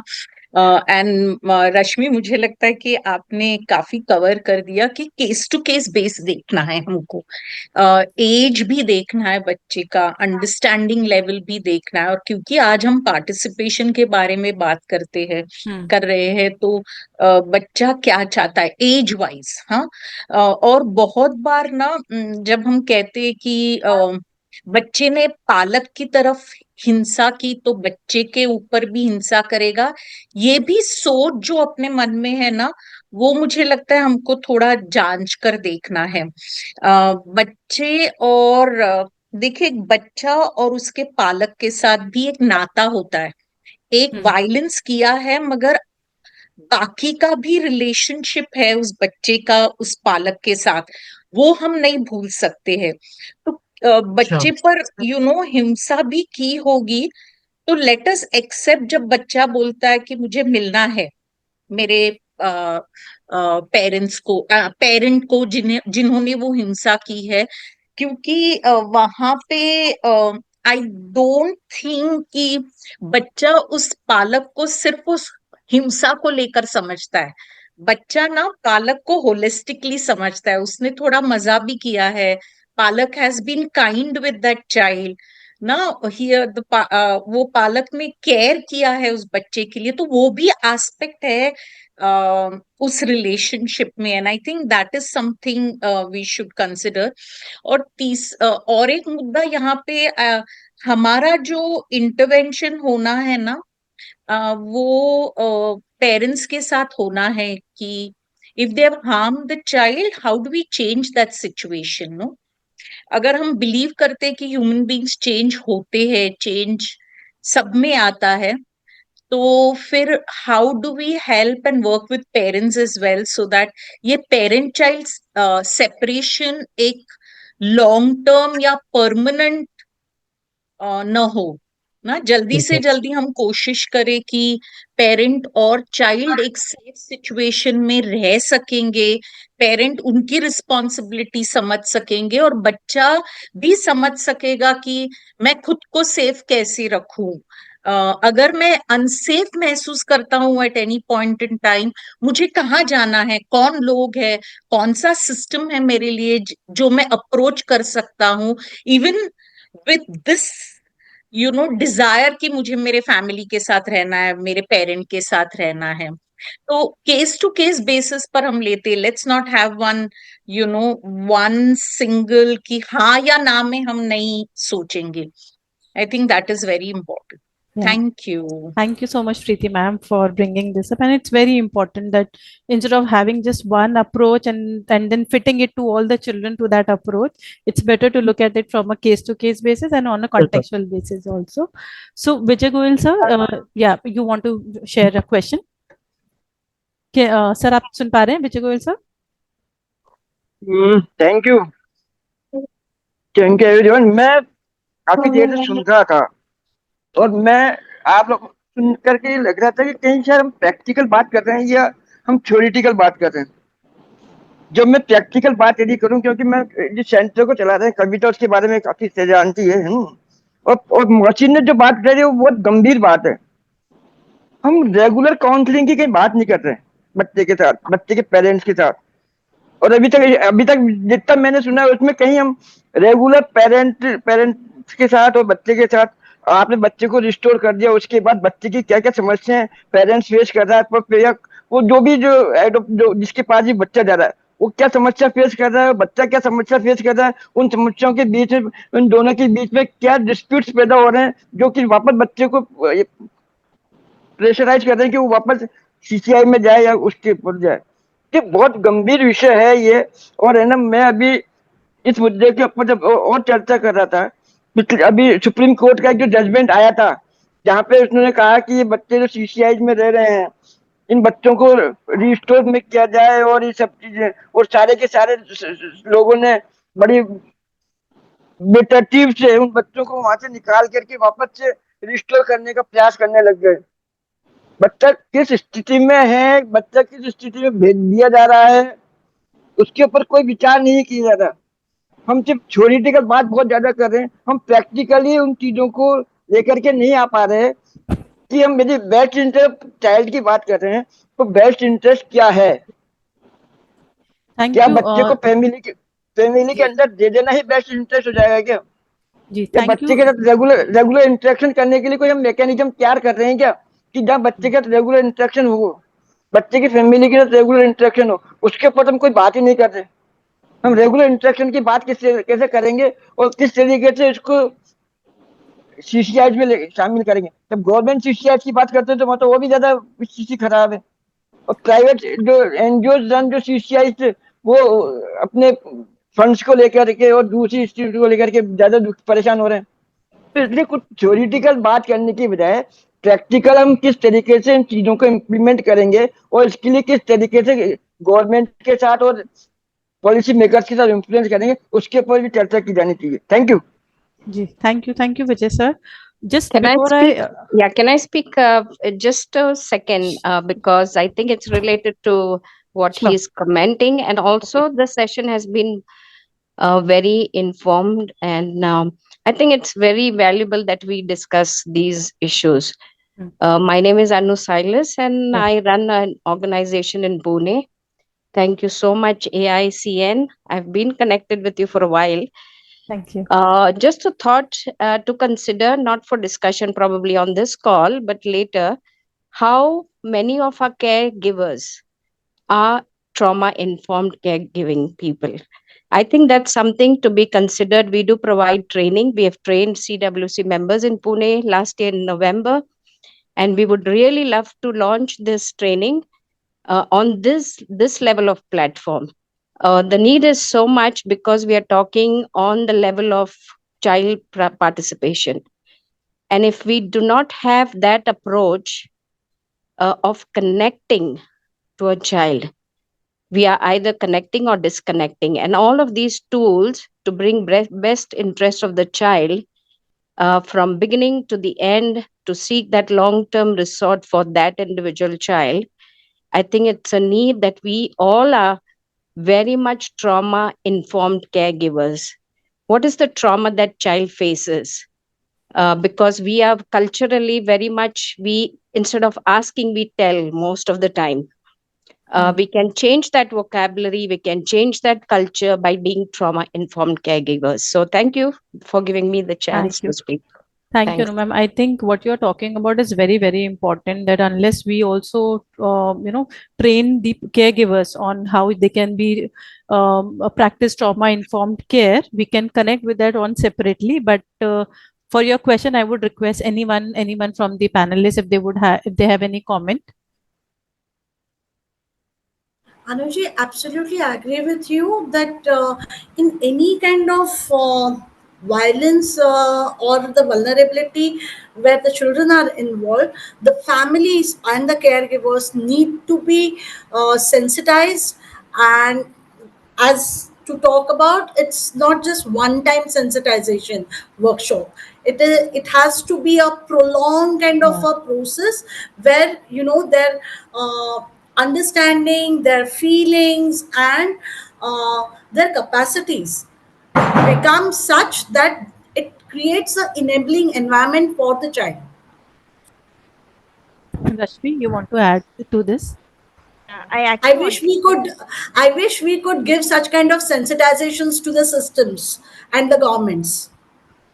Preeti, I just wanted to answer Vijay ji's question. I wanted to take it up कि विजय जी जो आप बोल रहे हैं ना कि हमें थियोरेटिकली नहीं बात करना है, हमें प्रैक्टिकली ज्यादा बात करना है. So absolutely, and that's why इसका पूरा ये पूरे जो वेबिनार है, ये सीरीज है, हमने कॉन्शियसली ऐसे ही लोगों को चुना है जो कि प्रैक्टिस करते आ रहे हैं बहुत ही टाइम से और फील्ड से जुड़े हुए हैं.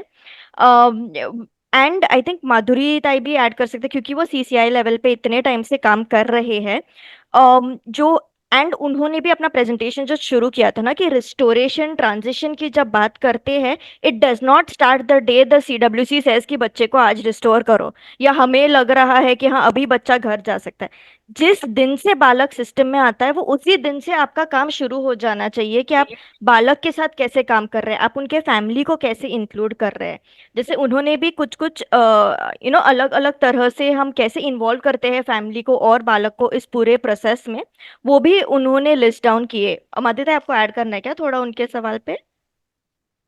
नहीं रश्मि, आपने कवर किया और पॉइंट्स, क्योंकि जो भी मैंने बताया वो मैंने ऑलमोस्ट कवर किया ही है. लेकिन वही है कि टाइम कंस्ट्रेंट आ जाता है जहाँ पे बालक अगर आपके सिस्टम में आता है तो आपको एक वक्त की जरूरत पड़ती है उसके साथ काम करने के लिए. अगर आपको रैपो भी बिल्ड करना है तो ये केस टू केस डिपेंड होता है. मतलब समझो कोई केस है जिसमें शायद मेरा रैपो बिल्ड करने के लिए 2 दिन लगे, बट किसी केस में शायद वो हफ्ता भी लगे. कई बार ऐसा होता है कि बालक बात ही नहीं करता 2 हफ्ते तक, 3 हफ्ते तक, क्योंकि इंस्टीट्यूशनलाइजेशन सेटिंग में आना ही उसके लिए ट्रॉमा होता है. उसका अपना ट्रॉमा अलग है, लेकिन ये सेटिंग में आना, क्लोज एनवायरनमेंट में आना, वही उसका ट्रॉमा है. और वहां पे काम करने वाले लोग उससे बात कर रहे हैं, तो आप समझ सकते हैं कि किस तरीके का रैपो बिल्डिंग प्रोसेस की आवश्यकता होगी उसमें. तो उसमें ही काफी समय जाता है. तो वही मुझे ऐसे लगता है कि शेल्टर फैसिलिटीज में जो बालक रहते हैं उसमें यही सबसे बड़ा चैलेंज है कि जब बालक आपके सिस्टम में आता है तो आपको ये भी इंश्योर करना है कि वो जितना जल्दी हो सके उतना इस केयर से बाहर जाए फैमिली में रेस्टोर हो, लेकिन हमको कैसे भी करके उसको रेस्टोर नहीं करना है। एक प्रोसीजर फॉलो करनी पड़ती है, और क्योंकि और वो प्रोसेस फॉलो करने के लिए जो वक्त की जरूरत होती है वो काफी लगता है वक्त। तो वो वक्त देना बहुत जरूरी है बालक को भी। और जैसे महुआ मैम ने कहा कि वो स्किल्स बिल्डिंग वो स्टाफ में है क्या, वो केस वर्कर में है क्या, कि जिस बालक से वो बात कर रहे हैं उनमें वो स्किल्स भी बिल्ड हुए हैं क्या। तो ये दोनों चीजें साथ में ही। जी, thanks Rashmi. thank you, Madhuri. Very quickly, we'll just take Gaurav Yadav's question. Gaurav ji, if you would like to ask your question, or do you want me to read it? नहीं, एक मिनट कविता में कुछ विजय जी, एक बार हम गौरव का question ले ले, फिर हम आपके पास आते हैं। नहीं, फिर वो क्योंकि वो बात पलट चली जाएगी ना, इसलिए उसी के जो आपने रश्मि जो कह रही थी और ये जो कह रहे थे उसी के ऊपर मैं थोड़ा सा रिएक्शन करना चाह रहा हूँ। देखिए, हमने हमारे एक्ट में था कि इंडिविजुअल केयर प्लान बनेगा हर बच्चे का, जो भी सीसीआई में आएगा। क्या हम उसके ऊपर वर्क कर रहे हैं क्या? जब हम बच्चे के इंडिविजुअल केयर प्लान की बात करेंगे, इंडिविजुअल केयर प्लान को जब इम्प्लीमेंट करने की बात करेंगे, तो हम उस बच्चे के रेस्टोरेशन की जब बात करेंगे तो उसमें इन सारी इश्यूज को उसके ऊपर लेकर के आना पड़ेगा। लेकिन अनफॉर्चुनेटली हम इसके ऊपर बात ही नहीं कर रहे, और इतना इसके ऊपर कोई काम करने का बात ही नहीं कर रहा। क्या हम इंडिविजुअल केयर प्लान जब बनने प्रॉपर तरीके से बनाएंगे तो शायद ये जो रेस्टोरेशन की जो प्रॉब्लम्स हैं वो प्रॉब्लम्स में एडजस्ट होंगी, और उसके अकॉर्डिंग उसके ऊपर काउंसलिंग का पार्ट होगा, उसके रेस्टोरेशन का जो काम होगा उसके ऊपर काम किएगा। तो मुझे लगता है इंडिविजुअल केयर प्लान के ऊपर भी हमें कहीं ना कहीं डिस्कशन को दोबारा करना पड़े या कहीं भी करना पड़े, उसके ऊपर भी हमें बात करनी चाहिए। जी जी जी, thank you Vijay sir, and I agree कि individual care plan is a very important tool जब हम रिस्टोरेशन की या रीइंटीग्रेशन की बात कर रहे हैं। और ऐसा नहीं है कि उस पर बात नहीं होती है, इस पे बात काफी हुई है, चर्चा हुई है। और उस पे बहुत जरूरी सिर्फ बात करने से ज्यादा है जो सीसीआई स्टाफ है उसका ट्रेनिंग करना है, क्योंकि बहुत बार हमने देखा है कि वो फॉर्म भी ऐसे भरा जाता है जैसे बस एक नाम चेंज होता जा रहा है बच्चे का और सिमिलर फॉर्म में जो चलता जा रहा है। वहां पे जरूरत है दो चीजों की, एक तो उनका ट्रेनिंग कैसे हो जो जिनको भरना है, और साथ के साथ सीडब्ल्यूसी को बहुत इंपॉर्टेंट है उनका रोल कि वो जो फॉर्म भर के उनके पास आता है उसका मॉनिटरिंग ढंग से हो रहा है नहीं हो रहा। It should not just become a part of the paper कि हाँ वो मुझे फाइल में लगाना है। आईसीपी या एसआईआर दोनों ही बड़े इंपॉर्टेंट डॉक्यूमेंट है, वो आया और मैंने फाइल में लगा दिया। The CWC should really need to raise question to the person who has created that form, who has filled that form, कि how did you come to this conclusion, who were the people that you contacting, whether the child was involved in the whole process or not. These are the questions that CWC will have to raise before the person who is presenting the ICP. Unless this coordination happen, it will just become one form. We can keep talking about it, we all know this is important, but now it is the time that we also talk about how it needs to be implemented at both ends, from the CCI or the social worker or the counselor or the case manager, and how the CWC takes it up. Yeah, thank you, Vijay sir. Very quickly, Gaurav, you can ask your question and then we come to Azhar Ali sir. Thank you, Kavita ji, and good evening all. Just want to just share some reflections or want some reflections on the tribal practices where we see some beliefs are there, and where such no organized marriages were there, and people used to live in a relationship, or such type of multi marriages concepts is prevalent in such societies. So in such societies, even the mother is not eager to take that child because she has married with some other person, or these are the rituals they have followed, they abandon their child and move to some other person. So just want some reflections ki how in these type of cases this family based care or family based alternative care can be strengthened up. So over. Thank you. Thank you, Gaurav. Just to add this with this question, I'm just clubbing the two questions for the panelists. One, what the Gaurav is asking, and there is another question from Aruna Krishnan. Also, another vulnerable categories of the people belonging to Joginis and Gujar communities. There also the same situation is there. So, anyone from the panelists they would like to reflect on? Mahua ma'am, I think you are on mute. Just a quick point here that Many a times there are practices, socio-cultural practices or the community context, which may be harmful in terms of child protection, but there is a tacit approval for that. And in my own experience, there are no easy answers to this. I think अगर हम intervention की बात सोचते हैं, तो there have to be two things that have to be done simultaneously. एक है एक sustained awareness, advocacy, educational programs, which is long term. ये overnight नहीं होगा.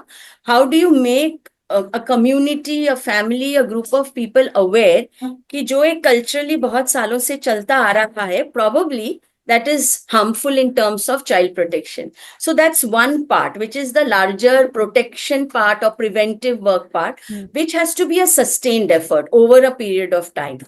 और दूसरा है individual cases which comes before CWC, which comes before JJB. Then based on the merits of that case and the child's context, a decision will be taken by the JJB and by the CWC. But a lot of these practices which have a tacit social cultural sanction, according to me, long-term awareness programs and preventive programs are required. Thank you so much, ma'am. There was a question from Mr. Azhar Ali. Would you like to ask your question, sir? Yes, ma'am. Thank you so much. Thank you. मैं लगभग 15 साल तो Childline देखा और अभी फिलहाल 2021 से CWC में भी हूँ और ग्राउंड रियलिटीज पे भी ज्यादा फोकस है. कई INGOs के साथ भी मैंने काम किया. बट मेरा सवाल ये है ना कि जो NCPCR का मासी एप्लीकेशन आता है, जो हम लोग CWC को भी भरना पड़ता है, एज पर स्टैंडर्ड ऑफ मासी एप्लीकेशन, जब हम जाते हैं किसी CCIs का विजिट करने के लिए तो वो स्टैंडर्ड नहीं दिखता, चाहे वो गवर्नमेंट की CCIs हो या NGOs के द्वारा रन की गई CCIs हो. और उसकी जब रिपोर्टिंग जाती है तो उधर से भी कुछ क्वेरीज नहीं आती NCPCR की तरफ से कि हाँ इस ऑर्गेनाइजेशन का या गवर्नमेंट ऑर्गेनाइजेशंस का ये इवैल्यूएशन हुआ या डॉक्यूमेंटेशन हुआ तो इसमें क्या वीकनेस है, क्या इसमें सुधार करना चाहिए. ये प्रोसेस बिल्कुल ही इग्नोर कर दिया जाता है और यही रीजन है कि सिस्टम अभी भी वहीं की वहीं पड़ी हुई दिखती है. खासकर मैं यूपी की बात कर रहा हूँ. तो जैसा पूर्व में भी सर ने बात करा कि हमें चाइल्ड केयर प्लान की बात की जाती है, तो मुझे नहीं लगता कि कोई CCI किसी बच्चे का चाइल्ड केयर प्लान बना पाता है. बार बार बोलने के बाद भी वो अपनी उसी रोल में आता है कि मेरे पास स्टाफ की कमी है, बेस्ट काउंसलर नहीं है, हम कैसे इस काम को आगे बढ़ाएंगे. तो ये पूरा प्रोसेस देखने के बाद लगता ये है कि फिर क्या जरूरत है इतना बड़ा प्रोपेगेंडा करने का कि मैंने बहुत अच्छा काम किया, मैं बहुत अच्छा काम कर रहा हूँ. तो ये सवाल मेरे मन में बार बार आता है. एज CWC इवन की पॉक्सो के केसेस में भी देख रहा हूँ, जुनैद वर्सेस स्टेट गवर्नमेंट का, जब मैं डायरेक्शन इशू करता हूँ एक पूरे उस मिजाज में आकर के कि ठीक है ऐसा नहीं करोगे तो मैं सस्पेंशन के ऑर्डर के लिए JJC को लिख रहा हूँ, तो कुछ विभाग में या पुलिस विभाग ने थोड़ा सा इनिशिएटिव लिया और 24 घंटे के अंदर उसको पालन करने की बातचीत करी. बट मुझे नहीं लगता कि ये भी उतना 100% हो पा रहा है. और बीते 3 साल अभी हम लोग, हो सकता है कि नया कमेटी आएगी तो वो क्या करेगी आगे. तो मुझे लगता है कि इस पर कैसे हम लोग आगे जा सकते हैं, क्योंकि मैं तो ऑर्गेनाइजेशन भी देख रहा हूँ, CWC भी देख रहा हूँ, वर्किंग भी देख रहा हूँ. पूरे प्रोसेस में कहीं ना कहीं इतना बड़ा गैप है जो फुलफिल नहीं हो पा रहा है. तो क्या हम आपके साथ जुड़ करके उस चीज को आगे इन फ्यूचर कैसे कर पाएंगे, ये क्या प्लानिंग हो सकती है आपकी स्ट्रेटेजी. तो मैं ये इसीलिए थोड़ा सा वो था. थैंक यू जी. Thank you, Azhar ji. Preeti ma'am, if you have any comment, and then we'll just open for the speakers. या एक चीज जो चाइल्ड पार्टिसिपेशन को लेकर मुझे लगता है हमको डिस्कस करना है वो ये है कि वो एक प्रिविलेज है, मुझे लगता है बहुत बार. और आज के डिस्कशन में ना बहुत हमने बात की ऑफ रिसोर्स क्रंच है हमारे देश में whenever it comes to child protection and especially children coming from underserved, marginalized communities. उनके लिए तो resources है ही नहीं. तो ऐसे सिचुएशन में माधुरी भी बताएगी कि एक चाइल्ड केयर इंस्टीट्यूशन में 35 बच्चे होते हैं, उनका लाइसेंस 30 बच्चों के लिए है, और सडनली वन डे उनके पास 29 चिल्ड्रन एक साथ एडमिशन हो जाता है। अभी ऐसे सिचुएशन में just imagine finding time to speak to every child, to keep all the principles in mind, and तुम्हारा communication skill at its best रखना, ये challenges भी हमको I think बात करनी है, क्योंकि जब तक हम invest नहीं करेंगे ताकि child participation सही तरीके से हम implement कर पाए, तब तक वो एक privileged लोगों का प्रिविलेज रहेगा, मुझे लगता है। और वो भी कहीं ना कहीं बात करनी जरूरी है, क्योंकि और ये अभी जो CWC मेंबर थे, उन्होंने जब कहा एक ICP भरने के लिए एनीथिंग बिटवीन, सही माने में अगर भरना है, हाँ सही माने में बच्चे को इन्वॉल्व करके, बाकी स्टेक होल्डर्स को इन्वॉल्व करके अगर भरना है, तो 45 मिनट्स to 1 hour लगता है। So just imagine to have that kind of staff with that mindset in the midst of, children who have experienced trauma before coming to the system, और system के साथ जुड़ गए, इसीलिए वो एक अलग से ट्रॉमा, फैमिली से सेपरेट हो गए, वो तीसरा ट्रॉमा। ऐसे अनेक ट्रॉमा से आने वाले बच्चे हैं, उनके साथ तो और भी समय लगता है, और उनके बाकी के भी नीड्स पर ध्यान देना पड़ता है। तो वो I think at some stage we should also discuss. Right. Thank you, ma'am. Any speakers have any comment on both what Preeti ma'am just said and what Azhar Ali sir had mentioned? Yeah, so just 1 minute, adding on to the discussion. Juvenile justice system is a very complex system, and there are many subsystems linked with it. तो अगर हम strengthening की बात करते हैं JJ system का, या implementation की बात करते हैं, तो बहुत सारे पहलू है, and some of our participants in this webinar has also rightly brought about. तो we have to take that call कि कहाँ कहाँ फोकस करना है। एक तो है infrastructure related challenges, some of us have brought it up. एक तो है training and capacity related challenges. एक तो है number of children who can stay in a CCI vis-a-vis the number of children who are getting admitted. And the fourth is the child. Vulnerabilities, context, understanding the child, whether we have enough time to, give to the child. तो जब हम JJ system की बात करते हैं ना, बहुत सारे जगह we will need to strengthen. Now, each of these topics, we can actually spend 2-3 hours on each one of these topics. And because each one of it again has a lot of complexity. So there is no easy answer, but according to me, whatever role we are in currently, whatever we are doing currently with the JJ system, I think we can take one micro aspect, be it working with the child, working with the system, trying to, collaborate better with the state, or we look at macro level in terms of awareness, advocacy, or we are doing a bit of both, because there are too many things that need to be strengthened. So there will be no one answer which will be the right answer, which will strengthen all aspects of the JJ system.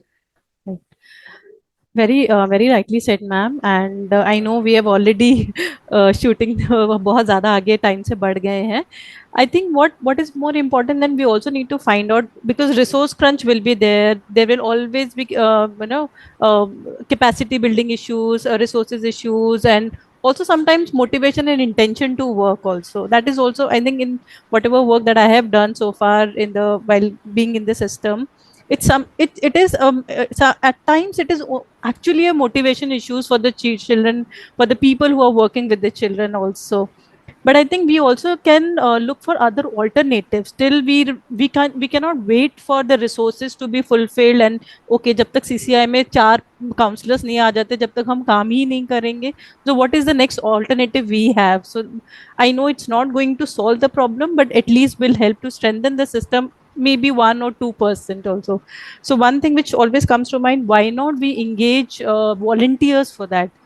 a lot of time what happens in the name of confidentiality, we cannot breach the confidentiality, we do not bring people who really want to work also. Making sure that it doesn't become a tourist spot for the CCI. It should not become a tourist spot we want to just go and talk to the children like a very hunky dory thing and then come back and boast about it in our social media. But somebody who really want to do a good internship program under the supervision, or we can bring such volunteers for the CCI to help in filling the basic information, to fill the do the preliminary counseling and then give it to the professionals. I think we can think of such alternatives also.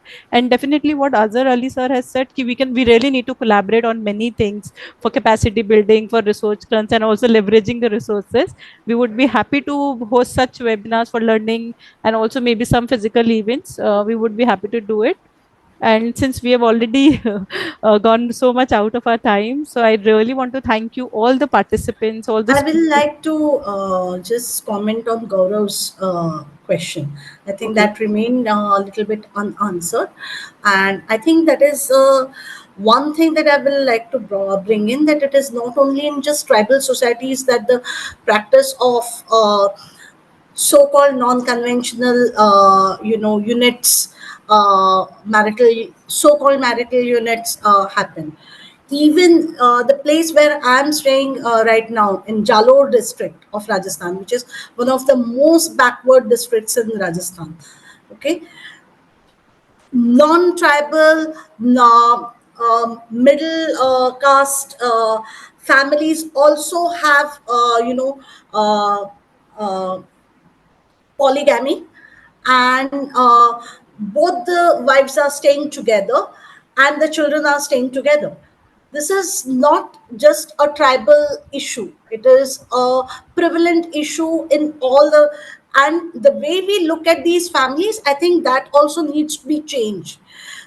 It's not always a conflict for the child. Many a times the child has a more special bond with the other parent, the third parent, than her own parent.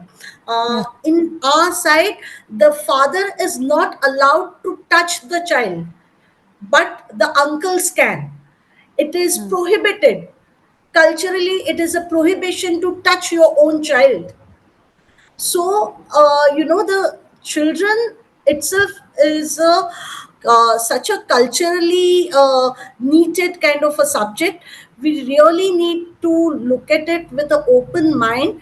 And nobody is I don't think in this panel discussion, nobody is talking, when we are thinking about alternative care, we are not saying that CCIs should not be there.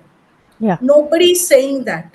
Right. But places where CCIs are not there, I had to rescue a girl from Jalore, Sachor, and take her to all the way to Jaipur, because there was no institutional care available here.